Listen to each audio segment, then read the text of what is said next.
بسم اللہ الرحمن الرحیم۔ دستک ادبی فورم کے زیر اہتمام ماہانہ آن لائن مشاعرہ کی رویداد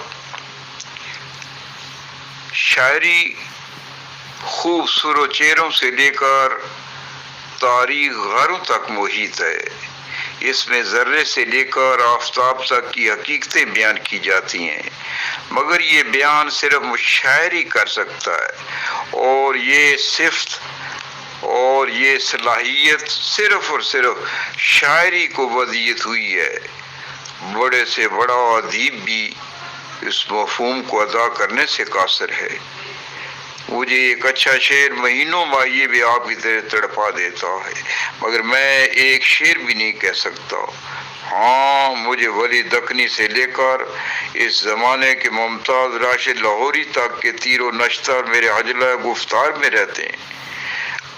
آج دستک ادبی فورم کے زیر اہتمام آن لائن مشاعرہ سننے کا اتفاق ہوا، جس کی میزبان محترمۃ المقام قدسیہ مرزا تھیں، جن کی نقابت کے سامنے خطابت بھی ماند پڑ جاتی ہے۔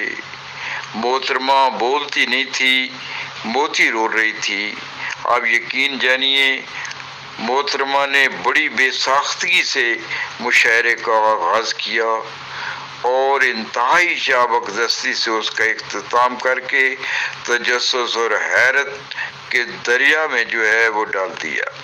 تلاوت قرآن کریم کی سعادت جناب اقبال شاہ صاحب نے حاصل کی، جن کا تعلق اٹک سے ہے، اور ان کے دل میں کوئی اٹک نہیں ہے۔ وہ بہت خوبصورت عادتوں کے ایک دل فریب انسان ہے، اور صدارت ہمارے لاہور سے ہی جناب محترم طارق تاسی صاحب کے حصے میں آئی، اور نعت رسول مقبول صلی اللہ علیہ وسلم کی سعادت آیت سلہری نے حاصل کی۔ منتظمہ مشاعرہ محترمہ رجب چودھری صاحبہ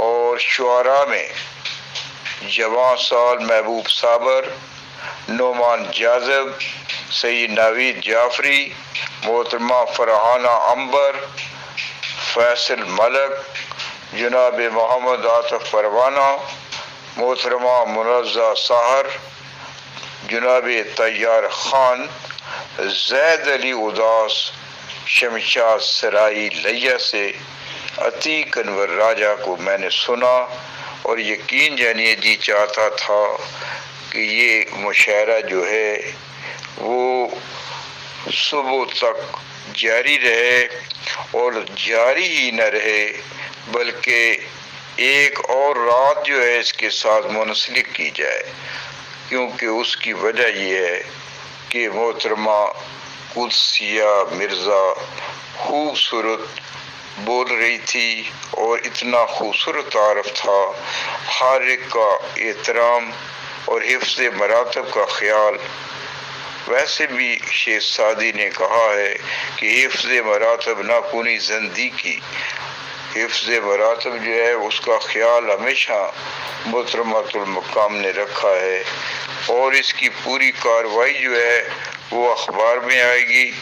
اس وقت میں سرسری طور پر یہ تصویری خبرنامہ آپ کے سامنے پیش کر رہا ہوں۔